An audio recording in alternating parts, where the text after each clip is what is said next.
Hello everyone, in today's video we're going to see how you can check hidden videos on your Amazon Prime Video account. Welcome back to our channel, How To Tutorials. So let's dive right into it. So the first thing that you have to do is make sure that you are logged into your account and you have opened your preferred profile. Here you can see I'm going to now open this application, and here you can see I have already been logged into my account and I have opened my profile. Now what we're going to do is go to the settings of our profile, for which you can tap on the profile icon on the top right corner right here, and then you can see a gear-like icon right here. Tap on this icon, then we'll get to the settings of our account.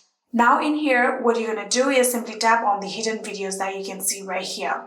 So after tapping on hidden videos, here we'll get to this page where here you can see I currently don't have any hidden videos. If you have any hidden videos, all of the hidden videos will show.